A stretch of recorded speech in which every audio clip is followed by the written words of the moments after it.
this looks good. Oh my God, this is delicious. I definitely want to taste that. Okay, so now we're ready to move into our plate of the day. Body shaming in the LGBTQAI plus community. Whew. Dun, dun, dun, dun. Can't relate. I don't know what y'all are talking What's that about. So yeah, I mean, honestly, like, I really think this is a conversation, for y'all to fully own. But I will say that as somebody who's an ally, one of my biggest frustrations is watching the very evident, like, mistreatment or like just shade that is thrown towards different body types in our community. And it's like in moments where you do sometimes see it accepted, it's people like almost like they have to like still point attention to this part of a person's identity, and it becomes the thing, and it becomes the center of all of the jokes, which honestly, like, for certain characters and in certain moments, it's fine if the person is owning that and they want to utilize that as part of their artistic tools. Great, because it is your motherfucking body. That's for you to do. But the way in which people pigeonhole and put people in a box based off of that is really disappoints me. And it really disappoints me, especially when I'm seeing it on larger media platforms in Hollywood, and that these tropes are like sort of put in time and time again. Because then, as a friend, when I am going out and if I am with Skittles and if we are standing outside of certain clubs or certain establishments, I can see the immediate like scanning and reading and how people are already getting ready to act all different. And it's only when they realize, oh, that's Cesar? Oh, shit. And then now it's a whole other thing, because now it's like, this is the version, like, Juan Skittles, but Cesar, oh, yeah, Cesar can get into this space. And that's just one small, like, bite size of a much larger issue in the community. But as an observer, it's something that has always fucking frustrated me. And, like, I've been losing weight, but, like, I'm a big girl, in this is, straight community. And in the straight community, big girls don't be getting that type of love, and the way people love us is also manipulated in a certain way. But I did just want to hear from you guys a little bit about this experience. Like, what is the issue, or like what are some of the experiences that you're having in these spaces? Like, where's this shit coming from? Like, I just want to hear it all. I want to hash it out. I'm tired of the shit. I'm calling it out. Well, I think that there's like a couple of things that go into this. Like, one of the ways in which that it's often like shown is like if you like go on like dating apps and stuff like that, you see them like no fats, no femmes, no this, no that. And people like to play it off as if it's a preference when it comes to like wanting to actually be romantically involved, because that's a huge part of obviously being gay, right? Right. And it's kind of like one of those things where it's like, is it really a preference, or are you being biased? Like, is it because of what society has taught us about fat people? I think another thing that is really, that plays a part into it, and I never really thought about it until I heard it when I was doing one of those Stonewall walking tours of the village, where, and it was so ironic because the person who said this was like this, like, muscular looking bottom, like the nerdy white boy who, like, when he takes his like glasses off and you look at his Instagram, all of his pictures like are with his glasses off and like a beautiful body. Like, he's very aesthetically pleasing, Right. So the fact that it was coming from someone who was so hot was like, well, of course, like, you could say this and chuck it up to this.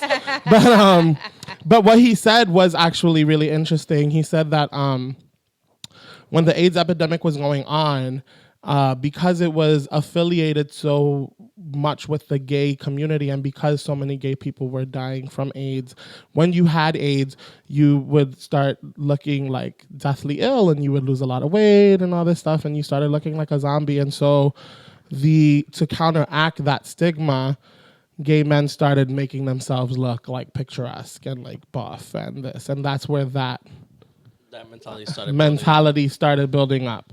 I don't know. I can see it as playing a role. I don't know that it's necessarily the sole source I don't think it's of a it. soul, but there's definitely an impact with that. Yeah. But I also feel like, and this is the last thing that I'll say before I pass it on to you, Ari, is that I feel like one thing that I've noticed as a big person, as a big artist, is that people are always shocked to see me do the things that I do. Mm-hmm. And it's always it's always the like, oh my God, but besides your size, you don't care what anybody thinks. And it's like, all right, but I'm also just like a bad bitch, you know, Right, you know, right. and like a lot of regular sized people can't do what I do. And it's annoying that like when you're big, You're you so have to be, brave. yeah, You're you're so brave. brave. You're brave. Or like when you're big, you have to be like absolutely amazing, spectacular, on point. Because if you're not, then they'll chuck you away. Like you have Lizzo getting on stage, giving you vocals, singing her ass off, performing with choreography, and playing the fucking flute. She has to be flawless in order for you guys to pay attention. And you she's know? not, and I love that about her. Like- 'Cause if you go on her Instagram, like it's one week she's like shaking her ass and twerking, and the next week she's crying. She's going through like some emotional breakup, or Yeah. like something's happening in her life. She won't talk about it, but she's crying on camera for you. She's a human being. Yeah. Real talk. Yeah. Yeah. And she got struggles. Yep. But yeah, I don't know. But Ari, what's your experience? So it's so varied. I've been plus size for longer than I've been skinny. I'll phrase it that way. I'll start with that. I didn't come out of the closet and feel somewhat comfortable until I was skinnier. I used to weigh, when I was younger, in my early 20s, my heaviest at that time was 215. I lost about 60 pounds on Weight Watchers in like 6 months, and suddenly felt like, oh, she's ready to go out. I went to her first gay bar. I was like social. People were like fawning over me, this, that, and the other. I still wasn't doing drag at the time. But it was something I wasn't comfortable with because I'd been plus size for so long and I had just come out of the closet. Fast forward a few years in and out of that relationship that I discussed earlier. And after the breakup, I think at the end of the breakup, I was probably like 185. And as I started doing drag and being out in nightlife more, drinking more, eating more, this, that, and the other, taking less care of myself, I've currently at 250. Lies. 350. But I'm Ari Kiki. Right. Oh, yes. You know, like... Yeah. So, and I think that that's a whole other thing where, like, you are Ari Kiki, the hot mess in a RuPaul's Drag Race world. So, like... I don't like going to a bar when I'm not in drag.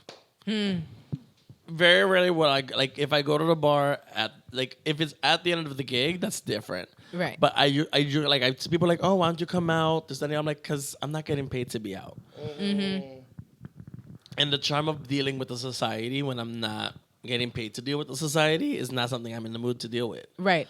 My girlfriends, most of the girlfriends I hang around with are a lot thinner than me, and they look a certain kind of way, and they get fawned over and this, that, and the other. I'm not that person. People will fawn over me because you're Ari Kiki. They don't fawn over me for who I am outside of the wig. Right. So it's just like... Yep. And the way that I get treated if no one knows who I am, like I don't physically, I have no interest in going to a bar who doesn't know who I am, and that's fucked up for me to say, but it's also my experience and my like. If you don't know who I am, and that's me sitting on my laurels, but like, if you don't know who I am, I'm not gonna be treated a certain kind of way, which I'd rather be treated and as a common fucking human being, Right. Right. But it's just. The society's problematic. I'm problematic of it as well. I catch myself judging people because it's the way it's ingrained. It's ingrained. Yeah. So you're like, I'm repeating the problem. Right. I try and catch myself whenever possible, but it's what you're taught. So it's just like, snap out of it, girl. Also, when you mentioned the no fats, no femmes and this, that, and the other on the profiles, I've been reading articles where like there's ways to have that conversation without being a dick about it. Right. Yeah. Right. I totally understand if it's a preference. I totally get that. If you say you're masculine, instant turn off. I don't, because first of all, I promise you 10 out of 10, you're not as masculine as you think you are. Put on a Nene Leakes moment and you will be quoting that bitch. Like, and nothing wrong with that. Right, but like the mindset you have to stay, I'm masculine and I'm only looking for masculine. Baby girl, first of all, you're the first one lip syncing to Ariana Grande's song. Right. Like, and not to say that's not masculine, but like, Right. is Right. that masculine? Right. Right. for the front that you're trying to put up. Like, if Yeah. you're gonna call it what it is. Yeah. Call it There's what ways it to is. Yeah. phrase things where you're not a dick, you're not a douche, you're not perpetuating these stereotypes. Right. My profiles usually state like, well, on Grindr I'm in drag. And I specifically say I only get paid to be in bars and drag.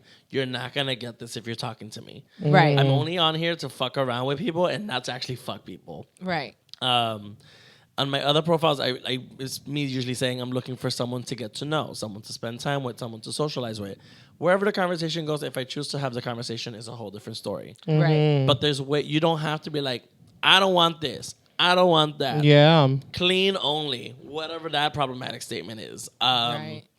Because if you have an STI, you're dirty. Yeah, it's such a terrible. I mean, in Yeah. the straight community too, it's like the language. Look, we're all shitty problematic language. people, but there's ways to educate yourself. There's ways to come across where you're not perpetuating these problems. Yeah. You don't have to be part of the problem. Right.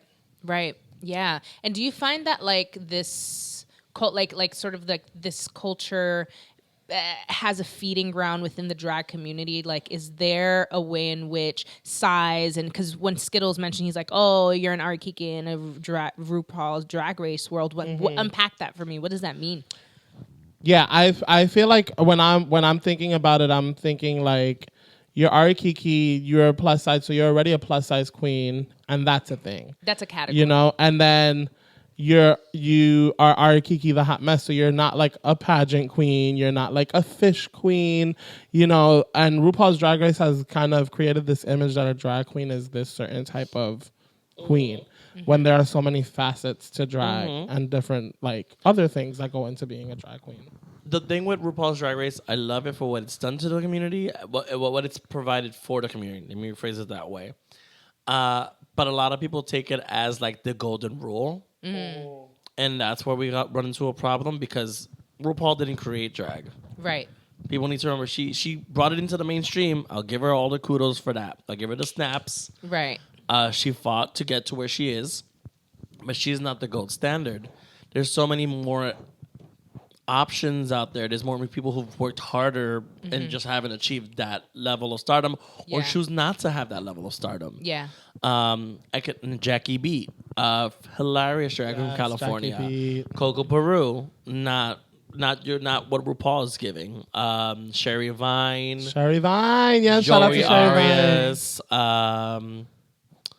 Who else? And these are like queens that are at this point legends. They've been Yeah. in the game for so People long. who They're know- literally making their living off of drag. off of But drag. But they're not on TV. They're not. Jackie Beat, for example, she used to be a comedic writer for Joan Rivers on Fashion Police. Wow. And so it's just like there's so many people who have chosen different paths, but people keep on pigeonholing. Not saying it right again.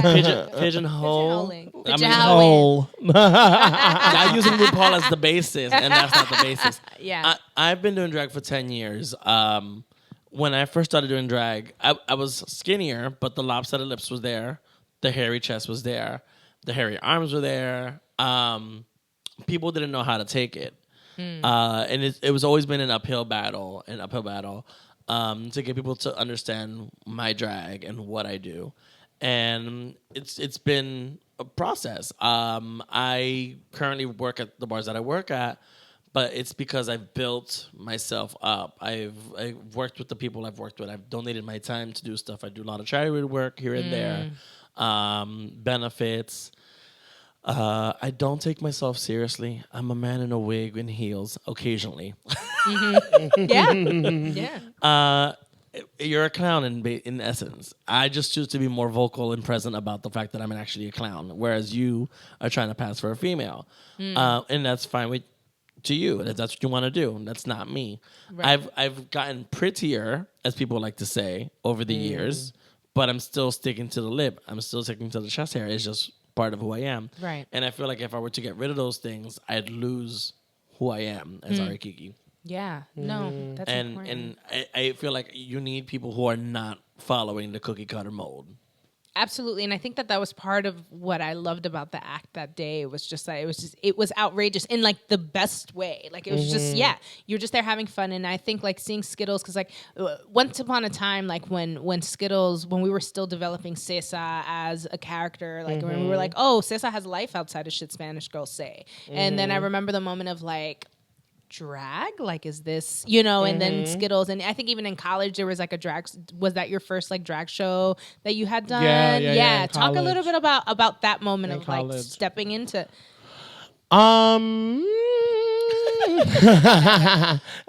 feel like it's funny, like with me and like what I try to like put forth in terms of content because I'm always kind of like straddling that fence of drag queen esqueness and stuff like that, and You're definitely a persona. Yeah, definitely a persona. Cesa's definitely a persona, and Skittles is definitely a persona. And and stuff like when that. you're there, like Right. And so I remember that was kind of like a question of like, would we make Cesa into a full blown drag queen? And I was like, well, I feel like there's so many things that go into. Yep. And this was pre RuPaul's Drag Race. Into drag, where it's like, you had to have the padding and you had to have the this and like there's money because the outfits and then you have to have your numbers and you have to have that.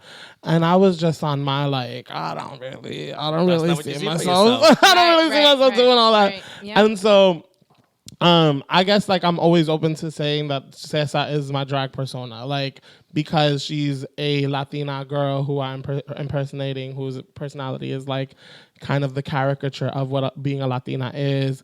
And I've tried to make like the mole and the lip liner and the chest hair, as much a part of that character as possible. And I get the same shit online as well. Like, why don't you ever shave your chest hair? Because that's the funny part. That's the part that you're supposed to laugh at. Like, and we know that girl. Yeah. We Yeah. all know the girl that has a little bit more extra hair out of her lips. Exactly. We do. Come on.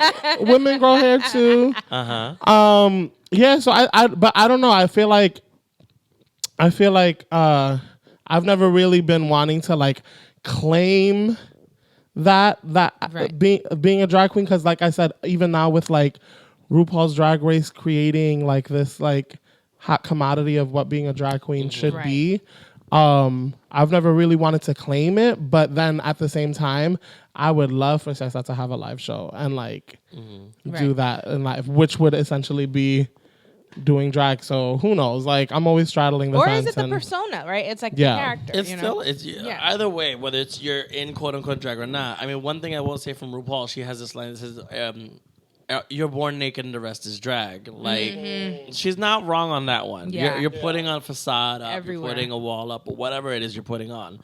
I was gonna say I was gooped in gag when you told me I was the first person to book you at a gay bar to perform. You were, yes. I was just You like, were. what? Yeah. You were. I was like, how is this even possible? Yeah, I think two things played into it where it was like I mean, I don't feel like you're actively looking to get. Yeah, I haven't been actively looking to get into the But I've scene seen you like at that. bars left and right, like just being you. Yeah. And that's how we met. I feel Yeah, like we yeah. met, I think it was at Sweet. We were just keying. Uh-huh. And I was like, I love your shit on YouTube. Uh-huh. And we just exchanged information. Yeah. It's like for with stuff like that, like it's me not actively looking for it is one of the things. And also when Shit Spanish Girl Say happened, we were in college, so I was still living in New Jersey for 2 more years. Oof.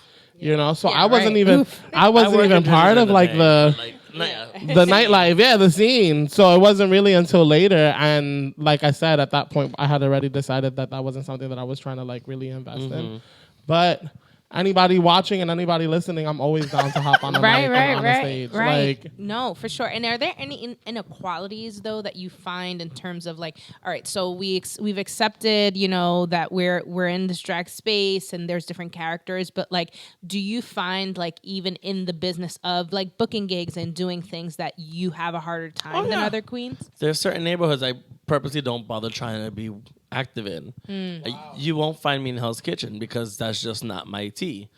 Like if you look at a Hell's Kitchen show, and I'm not speaking for everyone because there's definitely like other there are very few big girls in Hell's Kitchen.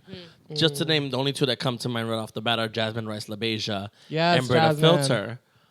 They have a Sunday show at Hardware, but as quickly as I can, I think those are the only two big girls in Hell's Yeah. Kitchen. Maybe Pissy Miles at Rise Bar. I think that's about it. But for the most part, they're skinny theater queens, and and that's fine. But like, there's other stuff out there. I don't fuck with Hell's Kitchen. I only recently got lucky in Chelsea. They reached out to me to host karaoke at Gym Bar, and it's because of my demeanor, my vibe. Like, I'm very, like, I'm not a bitch. I can be, don't get me wrong. Right. But, like, my default is to, like, have a good time and take it easy. And, like, that's what you want as a hostess, as a karaoke hostess. I host a lot of shows because I'm just like, we're all here to have a good time. I'm here to make the bar money, Right. and I'm here to entertain. Yeah. Right. That's my job. If I'm out here picking on people, why would you want to come back to the bar? Why Right. would you Yeah. want to come back to my show? But to each their own. You pick how you want to pursue that. But Yeah. that's just what I do. Yeah. Yeah. Absolutely. So in a I don't work in Queens either. Oh, in Queens. Yeah. Queens is very fishy. Yeah. Fishy and trans. And so like, and that's great because the girls need the gigs. Right. Yeah, yeah. Last time I was in Queens, I think was like a year or two ago. This performer booked me, Michelle LaFontaine. I was like, well, I'm going to Queens. I got to bring all my Spanish material out. So Yeah. I used to live in Maspeth, which was not that far from Jackson Heights. And it's literally a lot of Latinos. So I was like, I'm just going to bring my purple Selena costume and we're going to do Selena all night. Yes. But they're like, Selena with a lopsided lip and like hairy arms is not the tea. So I walked out with like $7 in tips. And I was just like, oh, okay. That's what I got. Yeah. Wow. That's That's fucked up. crazy. That's real fucked up. It's crazy. It's not what they're here for. And But I get it's not my crowd. Yeah. You I don't don't win know. them all. And I'm not here to. Yeah, but I'm like, damn, somebody's out there working their ass off. Doesn't Like, matter. Y'all could give $1 to that little boy dancing on the train. You can't throw it. You know what I mean? Like, it's a whole, and I think that also comes like with people not taking that aspect and not putting the respect on the fucking art yeah. and time that it takes to yeah. even get Yeah. into the costume, let alone be running around up and down, dancing and People singing and don't doing shit at the realize same how much time. can go into drag. And Yeah. I'm a more budget conscious queen, I must say. I like me a good shake and go. I love me some Rainbow. I love me some Yeah. Forever 21. Yes, come on. But there's girls who invest a lot. I mean, I invest in some of my costumes, but most of my stuff, because I'm so physically, I throw myself on the floor. I'm very like, Right. I'm a clown. I'm also like, the bar is my playground. So Right. like, I'll roll around on the floor. Like, I'm not going to do that to like $100, $200, $300 garment. Right. So you're gonna get me in some Rainbow. You're gonna get me in some Yeah. Forever 21, where like the $20 outfit. If it tears, and I'm good. Right. Yeah. Wow. There's so much, and there's so much to unpack there, and this conversation can like It can. Talk It really forever. can. like It really forever. But you know, I think like from the respect in the drag world, but even down to like the way, like I said, even the way bouncers. I just have this thing with bouncers. Oh, yeah. I get so defensive around bouncers, just like No, that. Just, I used to really like. I can say I've only been allowed to a heterosexual club like New York old like what nightclubs are considered now. Yeah. That have like the whole $100 cover and like promoters and stuff like that. I was allowed into one of those once. Yeah. And the craziest thing about it is like, and I say this, like, I don't know how else to say this other than, and Julissa knows this, like the girls that I was rolling with when I would do this, like go to these places, I would be rolling deep with like model-esque, Yes. fucking mommy tight, you Yeah. know, Together. tiny, like together. Like, they not girls about to pay for one rolling fucking deep, like j- I was drink in the that only, bitch. Not like one. I was the only male in the clique, you Right. know. And they'd still, it was only one time that I was let into one of those clubs. Yeah. And like, The excuses are bullshit too, right? Like, Oh some of the yeah, excuses that they no, use. Yeah. because like most of the times it was just me who Dika was. They'd be like, "Oh, y'all could come in, but Not him. not him." Right? There was one time where I believe it was. I mean, I don't know if this club even exists anymore. I think it was called Kiss and Fly or some shit like that. In Meatpacking, where it was me and then the black friend and like our black Oh. friends that didn't get in. Like Damn. and like the darker skinned black kids, like not like, Yeah. you know, Not the Alicia Keys. not the Alicia Keys ones that was with us, you know? And so it was like, okay, no fats, no blacks. Like, Right. and it's really on some like, wow, like y'all really, mind you, that night that happened to me, I had a fan stop me and take a picture with me. And there were like 4 kids that stopped me and took pictures with me in front of the bouncer. Wow. And they still didn't let me into the club. Wow. That's a lot. Yeah. Yeah. But also, let me ask you this: that one club where you did get in, what was your experience once you got inside? Oh, it was boring as fuck. It was boring as fuck.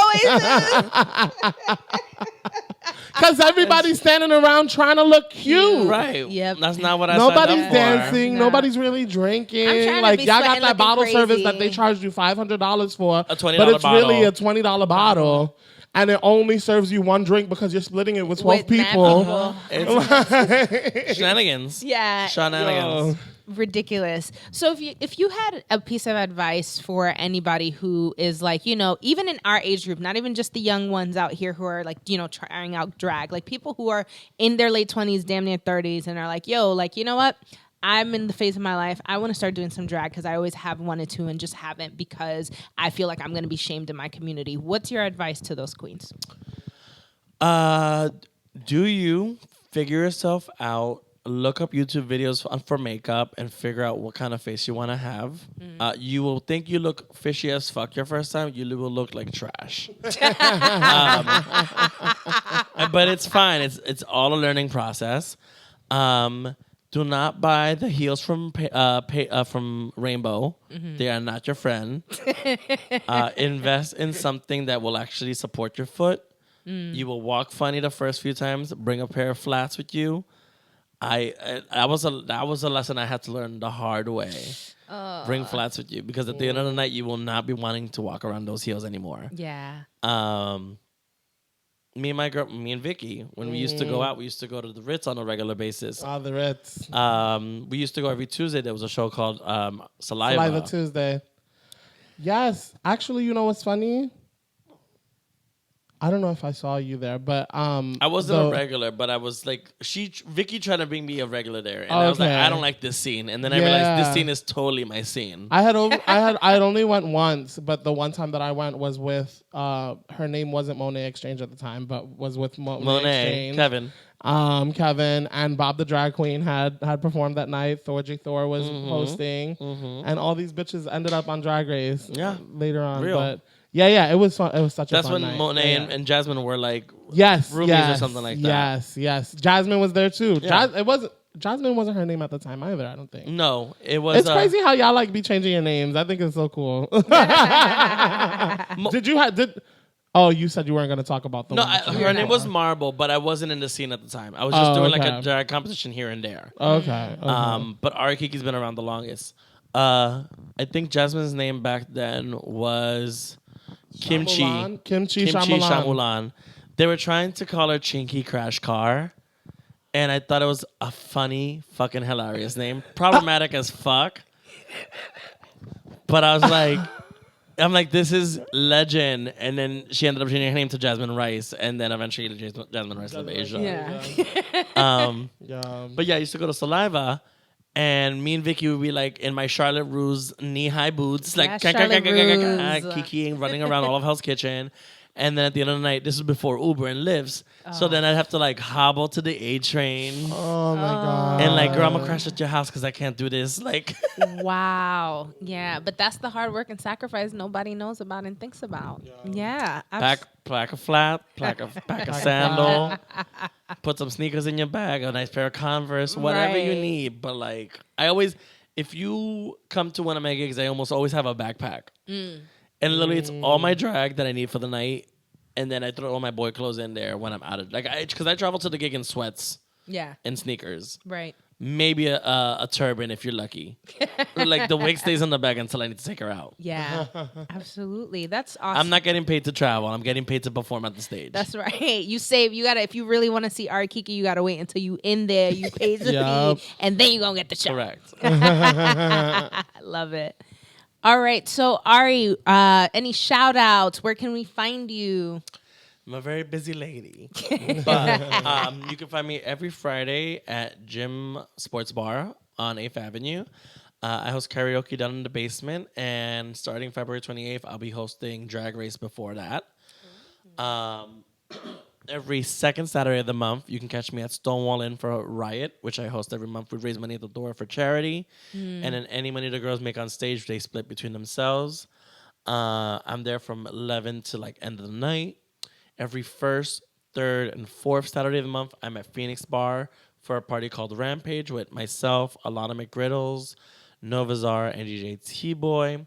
Every second Tuesday of the month, I'm at Guapos in Yonkers. Yes. With Angel, Electra, and Shady Pine. You can get my merchandise at dragqueenmerch.com. You can get more information about me on my website, Ari Kiki Hot Mess. If you want to tune into the Shade Parade, you can catch an episode every Friday. It goes live with my sister, Vicky Villaness. And you can get information on that on shadeparadepod.com. And I think I got everything covered. My Instagram is Ari_Kiki_Hot Mess. Yeah. My Venmo is Ari Kiki. Yes. My Twitter is Ari_Kiki_Hot Mess as well. My phone number is My Grindr name is bottom for you.